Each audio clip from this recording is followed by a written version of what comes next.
नमस्कार बंधुरा आज के जो आलोचना करब कोटक स्मल कैपर संगे एक्सिस स्मल कैपर एक तुलनामूलक आलोचना दुटो फांड ही खूब सुंदर परफर्म करेছে लंग टार्मे किन्तु बेश किछु डिफारेंस आछे एদের ক্যারেক্টারিস্টিক डिफारेंट सेटा आलोचना करब। ताहले प्रथमे दुटो फांड के ओभारलैप करे नेब 1 বছর 3 বছর 5 বছর এবং 10 বছরের ফ্রেমে দিয়ে কম্প্যারিজনটা করে নেব দিয়ে কেন পারফরম্যান্স এরকম চেঞ্জ হচ্ছে সেটা বোঝার চেষ্টা করব।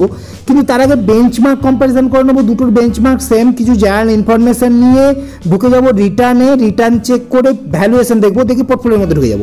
পোর্টফোলিও দেখব stock specific and sector specific তারপর দেখব ফান্ড পিকারের একটা গ্রেডিং সিস্টেম এবং ফান্ড পিকার আরেকটা অ্যানালিসিস করেছে স্টক পিকিং স্কিলসের উপরে মানে ফান্ড ম্যানেজারের এবিলিটির উপরে সেই দুটো দেখে নিয়ে পোর্টফোলিও কনসেন্ট্রেশন দেখব ফান্ড পিকারের দৃষ্টিভঙ্গিতে।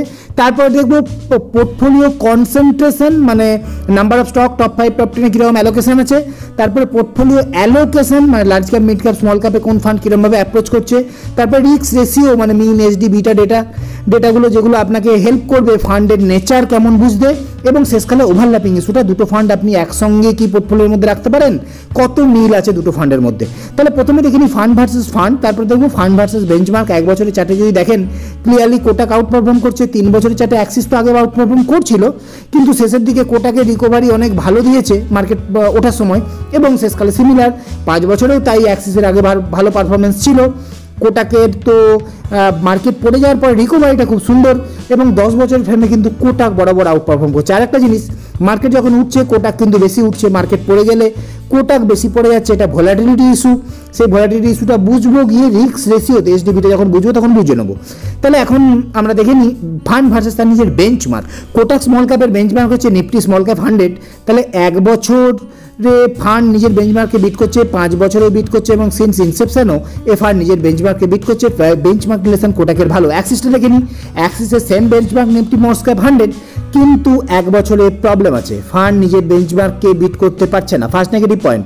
এবার দেখবো আগে 5 বছর এবং সিন্স ইনসেপশনে কিন্তু নিজের বেঞ্চমার্ককে বিট করছে মানে লং টার্মে অ্যাক্সিস নিজের বেঞ্চমার্ককে বিট করছে কিন্তু শর্ট টার্মে লাস্ট 1 ইয়ারে অ্যাক্সিস নিজের বেঞ্চমার্ককে বিট করতে পারছে না। কারণ জানতে হবে, অবশ্যই জানবো, কিছু জেনারেল ইনফরমেশন নিয়ে পোর্টফোলিওর মধ্যে ঢুকবো। জেনারেল ইনফরমেশনের প্রথমে দেখি এইএম অ্যাসেট আন্ডার ম্যানেজমেন্ট ফান্ড কতটা বড়। তো দুজনেই 5000 কোটি টাকার উপরের ফান্ড, 5600 কোটি এবং 7000 কোটি। তাহলে ইনভেস্টাররা মনে করে ছোট ফান্ড হয় ভালো, স্মল ক্যাপ মেনলি।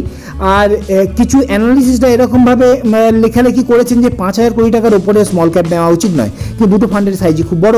তবুও কিন্তু ক্রিসিল কোটাককে 4 স্টার র্যাঙ্ক দিচ্ছে, অ্যাক্সিসকে 5 স্টার। বেঞ্চমার্ক যেমন বললাম নিফটি স্মল ক্যাপ 100কে দুজনেই নিজের বেঞ্চমার্ক মানে এক্সপেন্স রেশিও দুজনেরই সেম কাছাকাছি বলতে পারেন। টার্নওভার অ্যাক্সিসের একটু বেশি, অ্যাক্সিস টার্নওভার 19% টার্নওভারকে যদিও আপনি বেশি বলতে পারবেন না, স্মল ক্যাপ অনেক রিস্কি ইনভেস্টমেন্ট হয়, খুব পোর্টফোলিও টার্নওভারের দরকার হয়ে পড়ে। কিন্তু এর আগে 2018 যখন শ্রেয়াস ডাবলকারের ফান্ড অ্যাক্সিস খুব টার্নওভার করে নিজের পোর্টফোলিওকে কিন্তু লার্জ ক্যাপ বায়াস করে নিয়েছিল এবং মিড ক্যাপ সেক্টরটাকে বাঁচিয়েছিল, সেই রকম ব্যাপারটা আমি পরে আলোচনা করছি। তার আগে রিটার্নটা একবার চেক করে নিই। 1 ইয়ারে যদি আপনি ক্যাটাগরি অ্যাভারেজ দেখেন 97, অ্যাক্সিস কিন্তু ক্যাটাগরি অ্যাভারেজকে বিট করতে পারছে না কিন্তু কোটাক খুব ভালোভাবে বিট করছে এবং 112% দারুণ রিটার্ন দিয়েছে লাস্ট 1 ইয়ারে। 3 বছরে দুজনের রিটার্ন সেম এবং ক্যাটাগরিকে দুজনেই বিট করছে, 5 বছরেও দুজনেই ক্যাটাগরিকে বিট করছে এবং দুজনের রিটার্ন সিমিলার। একমাত্র লাস্ট 1 ইয়ারে কোটাকের একটা দারুণ পারফরমেন্স। কেন এমন হলো, অ্যাক্সিস কেন পারল না নিজের ক্যাটাগরিকেও বিট করতে, সেটা বোঝার জন্য ফান্ডের পোর্টফোলিও অ্যানালিসিস দরকার। অবশ্যই পোর্টফোলিও অ্যানালিসিস করবো, কিন্তু তাহলে কী দেখবো? প্রথমে দেখে নিই portfolio concentration. Number of stock যদি দেখেন তাহলে ক্যাটাগরি 65টা স্টক নিয়ে নিজের পোর্টফোলিও তৈরি করছে কিন্তু অ্যাক্সিস কম স্টক নিয়েছে 59 স্টক, কোটাক ডাইভার্সিফাই করেছে উইথ 69 স্টক। তাহলে অ্যাক্সিস একটু কনসেন্ট্রেটেড। টপ 5 টপ 10 যদি দেখেন দুটো ফান্ডই কিন্তু ক্যাটাগরি এভারেজ থেকে টপ 10-এ বেশি অ্যালোকেশন করেছে এবং টপ 5-এ বেশি অ্যালোকেশন করেছে, তাই দুটো ফান্ডই কনসেন্ট্রেশন দেখাচ্ছে। কিন্তু অ্যাক্সিস দেখুন বেশি কনসেন্ট্রেটেড, টপ 5-এ বেশি অ্যালটমেন্ট করেছে, 22% টপ 5-এ রেখেছে, টপ 10-এ 38% রেখেছে, ক্যাটাগরি এখানে 32। তাহলে কনসেন্ট্রেটেড পোর্টফোলিও বানানোর চেষ্টা চলছে অ্যাক্সিসের শ্রেয়াস ডাবলকার ফান্ড ম্যানেজার। অ্যালোকেশনটা large cap mid cap small ক্যাপে কোন ফান্ড কীরকমভাবে অ্যালোকেট করছে, ক্যাটাগরি লার্জ ক্যাপে রাখছে 7% কিন্তু অ্যাক্সিস রাখছে কম। অ্যাক্সিস কিন্তু লার্জ ক্যাপ কম রাখছে, কোটাক বেশি রাখছে। এরপরে মিড অ্যান্ড স্মলের অ্যালোকেশন দেখি। দেখুন মিড অ্যান্ড স্মল একসঙ্গে যদি দেখেন ক্যাটাগরির তুলনায় দুজনেরই কিন্তু মিড অ্যান্ড স্মল বেশি, লার্জ ক্যাপ কম দুজনেরই, ক্যাটাগরির তুলনায় মিড অ্যান্ড স্মল বেশি মানে এটা অ্যাগ্রেসিভ। তাহলে দুটো ফান্ডই অ্যাগ্রেসিভ। অ্যাক্সিসে দেখুন স্মল ক্যাপ কিন্তু একটু বেশি এবং লার্জ ক্যাপ কম, অ্যাক্সিস মনে হচ্ছে যেন একটু বেশি অ্যাগ্রেসিভ। এবার রিস্ক রেশিওটা দেখে নিই, তাহলে পোর্টফোলিওটা একটু ক্লিয়ার হবে, তারপরে পোর্টফোলিও ডিটেল ঢুকবো। প্রথমে দেখি মিন মানে হচ্ছে এভারেজ রিটার্ন। তাহলে দেখুন ক্যাটাগরি 22.4% রিটার্ন দিচ্ছে, যেখানে অ্যাক্সিসও বিট করছে, কোটাকও বিট করছে ক্যাটাগরিকে, দুটো ফান্ডই ভালো।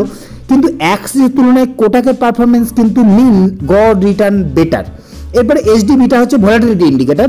এইচডিবিটা বেশি হলে ফান্ড বেশি ভলাটাইল হয়, উপরে ওঠে বেশি, নিচে নামে বেশি মার্কেটের সঙ্গে।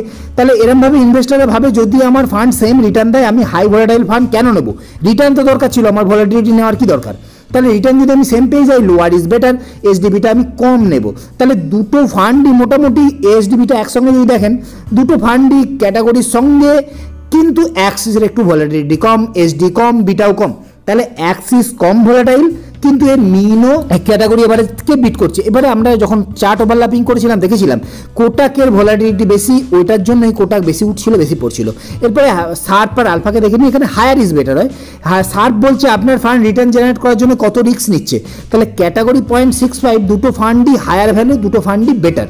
তাহলে আলফা বলছে যে আপনার বেঞ্চমার্কের থেকে কত বেশি রিটার্ন দিতে পারে, মানে বেঞ্চমার্ক যদি 0 রিটার্ন দেয় তাহলে ফান্ড কত রিটার্ন জেনারেট করবে। তাহলে অ্যাক্সিস এখানে বলছে আমি 13% রিটার্ন জেনারেট করে দেবো, আর কোটাক বলছে আমি 12.5% অ্যারাউন্ড রিটার্ন জেনারেট করে দেবো, যেখানে ক্যাটাগরি করছে 6.2, মানে হায়ার ইজ বেটার, দুটো ফান্ডই বেটার। কিন্তু আলফাতে অ্যাক্সিস আবার একটু এগিয়ে গেল। অ্যাক্সিসকে দেখুন, অ্যাক্সিস লো ভোলাটাইল, এইচডিবিটা কম, কিন্তু তবু এ হায়ার আলফা দিচ্ছে কিন্তু ক্যাটাগরি থেকে বেশি এবং কোটাকের থেকেও বেশি, এবং ক্যাটাগরির থেকে বেশি মিনও দিচ্ছে। এবার কোটাকে দেখুন, কোটাক অবশ্যই বেশি ভোলাটাইল, এইচডিবিটা অবশ্যই বেশি কোটাকের, বিটাটা ইনলাইন আছে ক্যাটাগরির, এইচডিটা একটু বেশি, সামান্য বেশি, তবুও এ কিন্তু হায়ার আলফা দিচ্ছে ক্যাটাগরির থেকে, হায়ার সার্ভ দিচ্ছে এবং হায়ার মিনও দিচ্ছে, এবং অ্যাক্সিসকে বিটও করছে।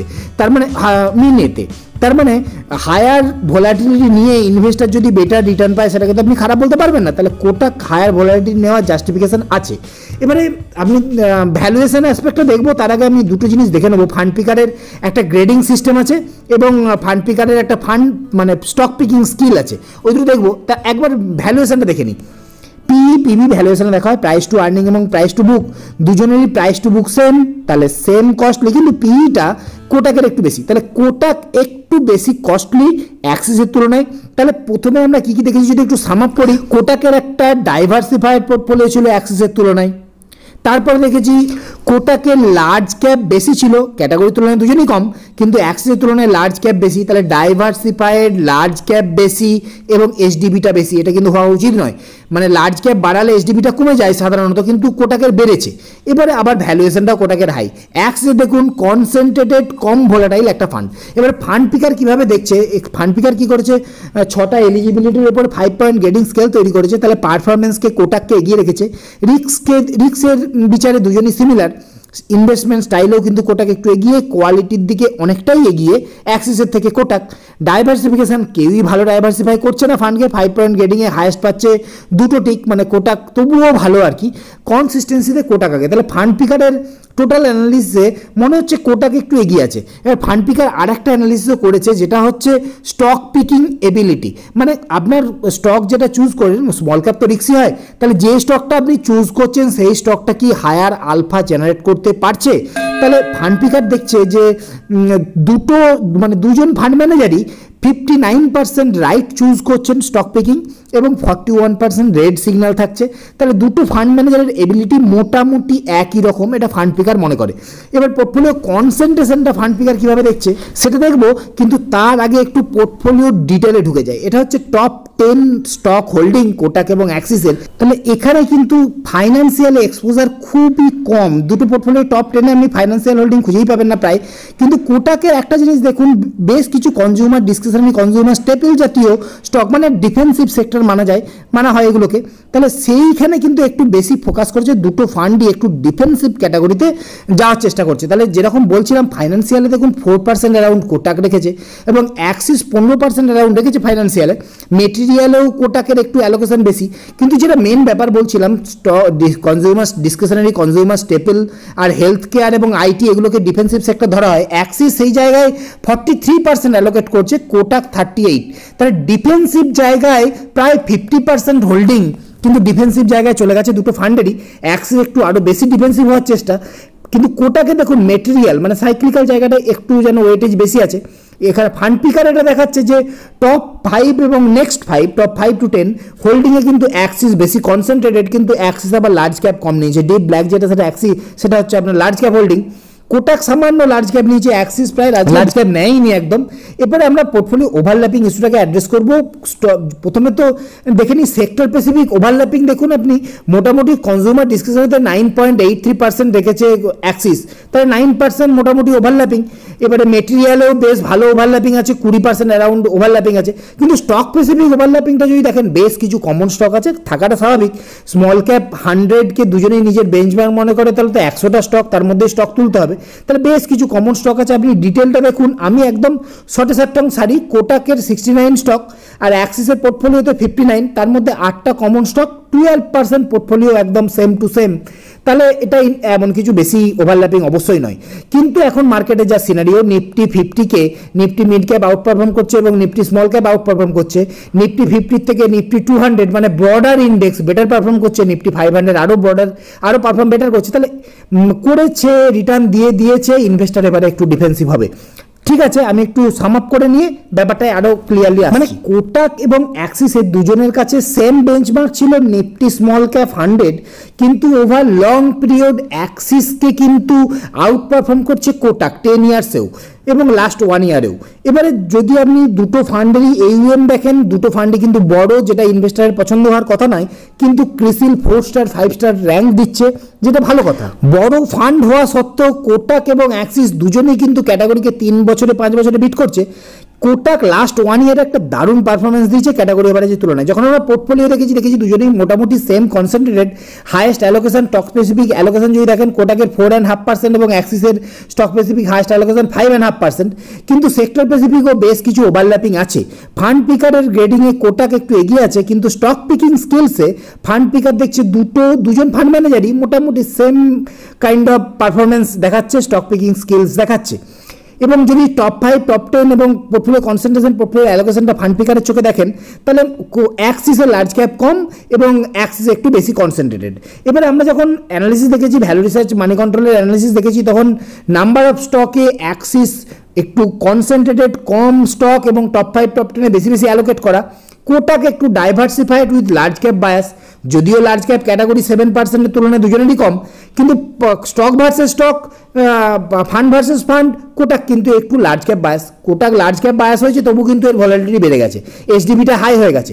HDBটা হাই হলেও কিন্তু better mean, better alpha generate করতে পারছে। অপরদিকে অ্যাক্সিসকে দেখুন, একটা concentrated fund, mid and small ক্যাপে হাই অ্যালোকেশন করেছে, তা সত্ত্বেও নিজের HDBটাকে কমিয়ে রাখতে পেরেছে, মানে কম ভোলাটিলিটি দেখাচ্ছে মার্কেটের সঙ্গে, যেটা একটা খুব ভালো সাইন। এবং কম ভোলাটিলিটি নিয়েও সে কিন্তু বেটার সার, বেটার আলফা ডেলিভার করছে এবং ক্যাটাগরির তুলনায় মিনও বেটার ডেলিভার করছে। কোটাককে যদিও পারছে না, 1.5%-এর মোটামুটি পিছিয়ে যাচ্ছে, কিন্তু তবুও একটা খুব ভালো ডেটা কিন্তু অ্যাক্সিস দেখাচ্ছে উইথ লো ভোলাটিলিটি। কিন্তু এখন মার্কেটের যা কন্ডিশন, নিফটি 50 অ্যারাউন্ড 57% রিটার্ন দিয়ে দিয়েছে, স্মল ক্যাপ তো 95% রিটার্ন দিয়ে দিয়েছে, 97% ক্যাটাগরি এভারেজ মিউচুয়াল ফান্ডের রিটার্ন। এবারে ইনভেস্টার এত ভালো রিটার্ন পাওয়ার পরে গ্রিড আপনাকে খাবে, ঠিক কথা, কিন্তু আপনাকে গ্রিড ফিয়ার ম্যানেজ করার জন্যই আপনার ব্রেনটাকে ট্রেন করতে হবে। মানে আপনি এখন ডিফেন্সিভ হবেন, ডিফেন্সিভ হতেই হবে। মার্কেট যখন অতিরিক্ত ভোলাটিলিটি দেখায়, ইনভেস্টার হয় ডিফেন্সিভ। এবারে আপনি যদি টপ নিফটি 50, নিফটি 200, নিফটি 500-এর কম্প্যারিজন দেখেন, সেম দেখবেন, মানে কনসেন্ট্রেটেড বেঞ্চমার্কের সঙ্গে একটু ডাইভার্সিফাই, একটু ব্রড বেঞ্চমার্ক বেটার পারফর্ম করছে, মানে স্মল ক্যাপ বেটার পারফর্ম করছে। স্মল ক্যাপে ক্রাইসিস হলে কিন্তু প্রবলেম হয়ে যাবে, তাহলে ইনভেস্টার একটু ডিফেন্সিভ হবে। স্মল ক্যাপ যদি অ্যাভয়েড করতে চান, অবশ্যই পারেন স্মল ক্যাপ অ্যাভয়েড করতে।